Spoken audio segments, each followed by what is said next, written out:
السلام علیکم ورحمۃ اللہ وبرکاتہ۔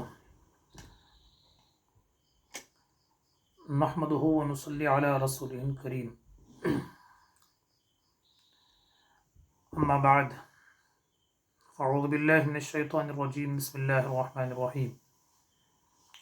ان الصبی بجوہر خلق قابلا للخیر والشر وانما ابواہ یمیلان بہ الی احد الجانبین۔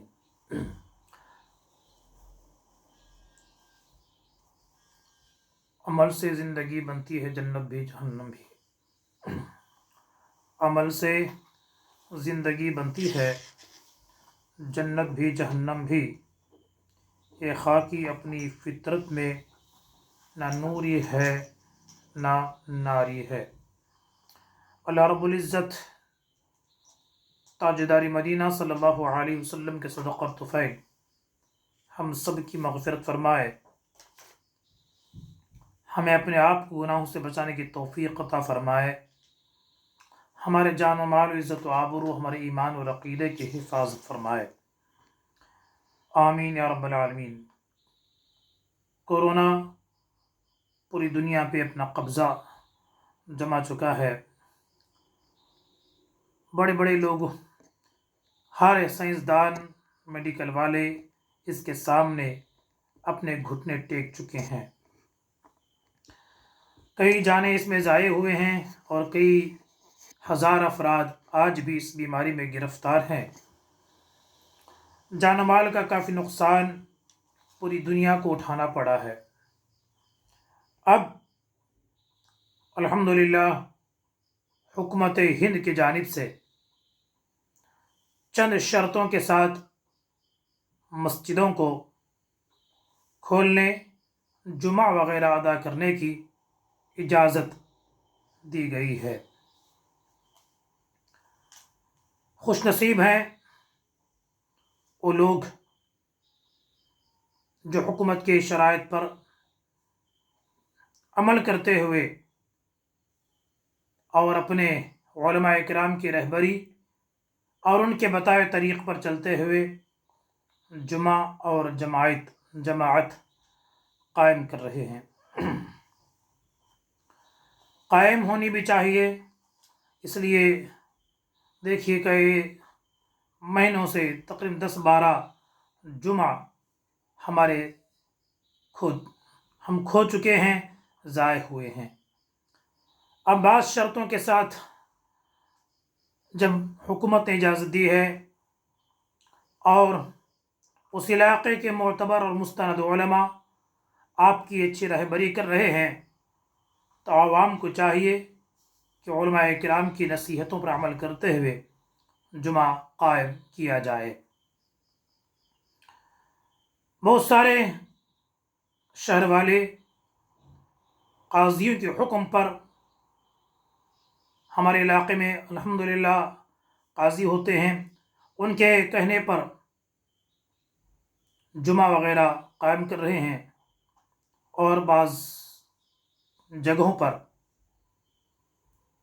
کمیٹی کے افراد اپنی منمانی سے جمعہ قائم کرنے پر ٹال مٹول سے کام لے رہے ہیں۔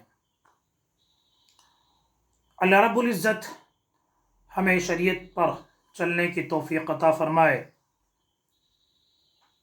دینی مسائل علماء کرام کی رہبری سے،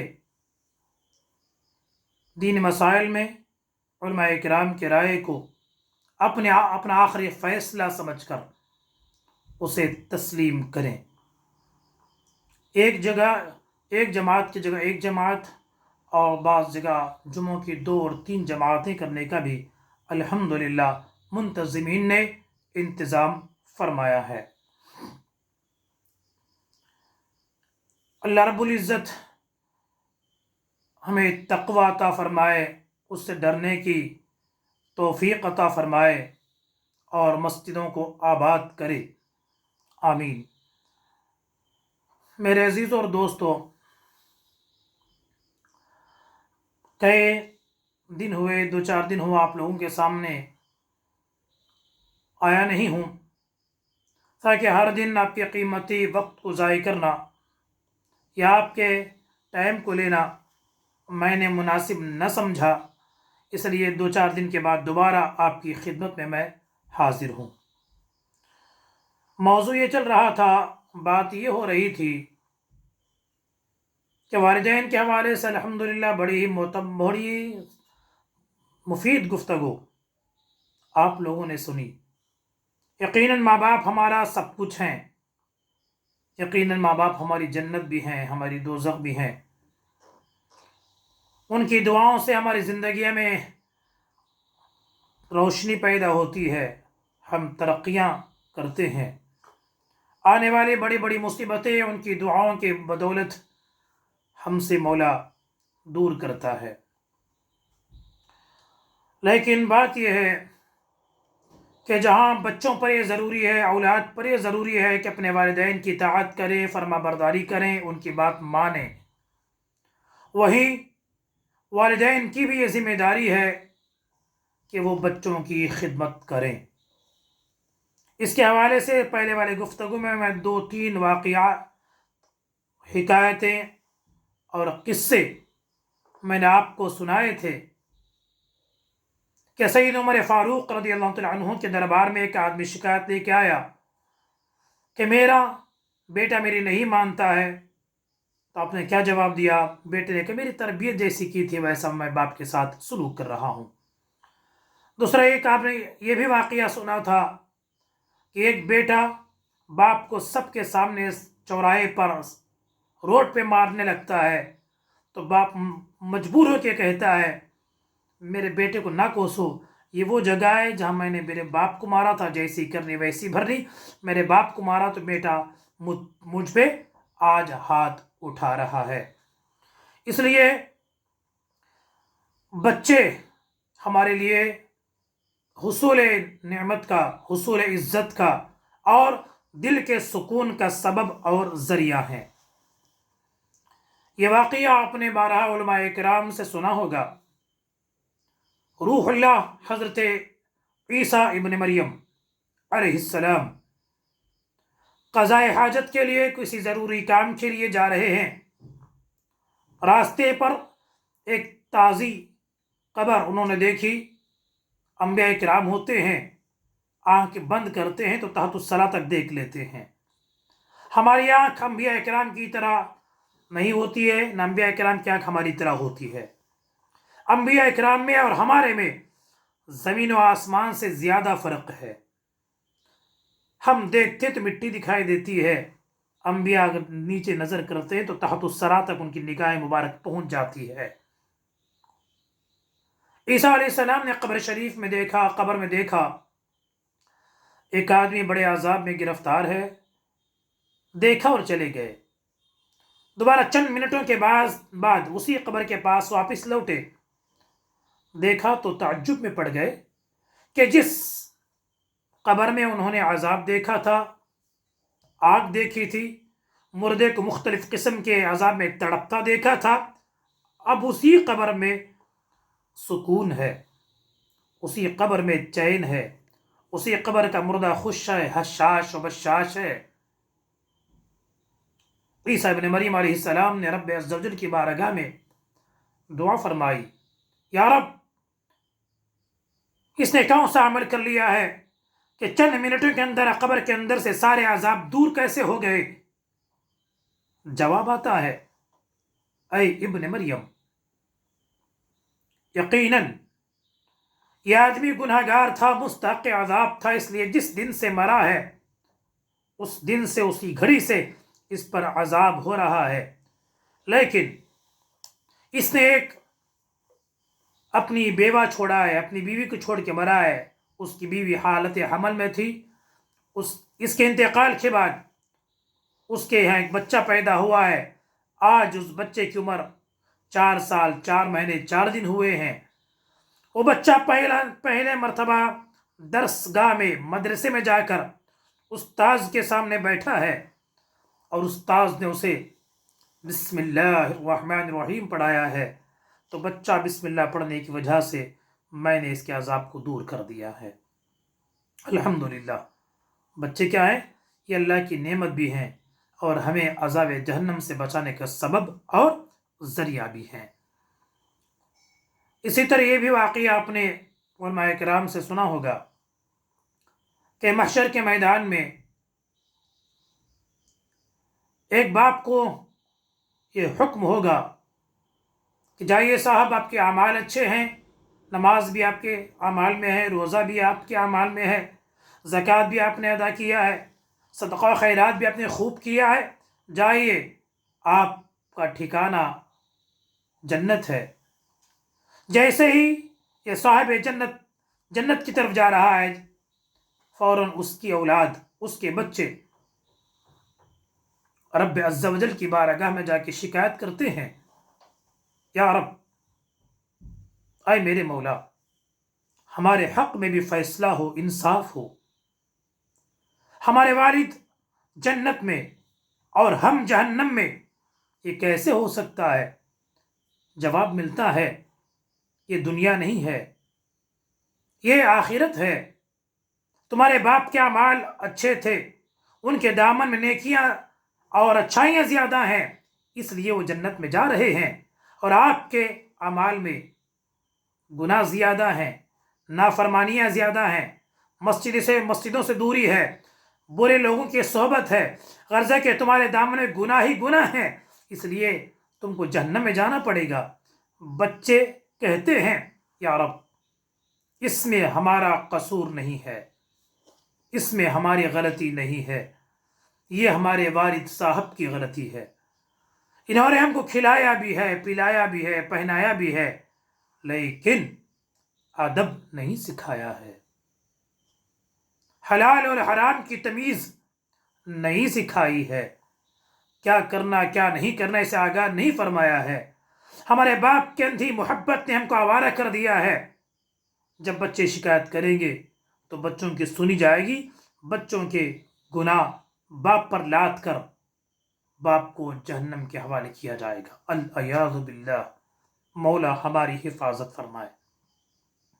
آج ہمیں بڑی شکایت ہے کہ میرا بچہ میری قدر نہیں کرتا ہے، میری بات نہیں مانتا ہے، میری تعظیم نہیں کرتا ہے، مجھے خرچہ نہیں دیتا ہے، میرے سامنے اپنی زبان کی حفاظت نہیں کرتا ہے۔ یہ ساری شکایتیں آج ہم 24 گھنٹے والدین سے سنتے آ رہے ہیں۔ فخر موجودات محمد الرسول اللہ صلی اللہ علیہ وسلم کہ ایک چھوٹی سی حدیث میں نے آپ لوگوں کے سامنے پڑھی، میرے آقا صلی اللہ علیہ وسلم ارشاد فرماتے ہیں، بے شک بچے میں فطرتاً اچھائی اور برائی قبول کرنے کی صلاحیت موجود ہوتی ہے، اور اس کے والدین اسے جس طرف چاہتے ہیں مائل کر دیتے ہیں۔ دیکھیے کیا ہے، بچوں کے اندر اچھا بھی لینے کی خوبی ہوتی ہے، بری چیز کو بھی لینے کی خوبی ہوتی ہے۔ ابھی ان کے ماں باپ کی ذمہ داری ہے کہ بچے کو جدھر چاہے وہ موڑ سکتے ہیں، جدھر چاہے وہ لے جا سکتے ہیں۔ یہ وجہ فرماتے ہیں، کل مولود یولد علی الفطرہ، ہر بچہ اسلامی فطرت پر پیدا ہوتا ہے، چاہے اس کے ماں باپ یہودی بنائے، مجوسی بنائے یا نصرانی بنا دیں۔ اب بتائیے، بچوں کے سب سے پہلی درسگاہ ماں باپ ہیں۔ بچے ماں کی گود میں کھیلتے ہیں، جیسے کہ میں نے پرسوں آپ کو سنایا تھا، امام شافعی سے کسی نے پوچھا، اے شافعی، آپ اس قدر جید عالم دین کیسے بنے؟ آپ کے اندر یہ قابلیت، یہ تقوی، یہ پرہیزگاری کہاں سے آئی؟ تو امام شافعی کہتے ہیں، یہ میری ماں کے دودھ کا اثر ہے۔ میری ماں نے کبھی مجھے بغیر وضو کے دودھ نہیں پلایا ہے۔ ماں کی سب سے پہلی ذمہ داری ہے کہ ماں اپنے بچے کو دودھ پلائے۔ زمانہ ترقی کر رہا ہے، ماں ڈیوٹی کرنے والی ہو گئی ہے، بچے کو دودھ پلانے کی اسے فرصت بھی نہیں ہے، اس لیے 2-4 مہینے 6-7 مہینے پلاتی ہیں، پھر بچوں کو دودھ روک کر دوسری غذائیں دینا شروع کرتے ہیں۔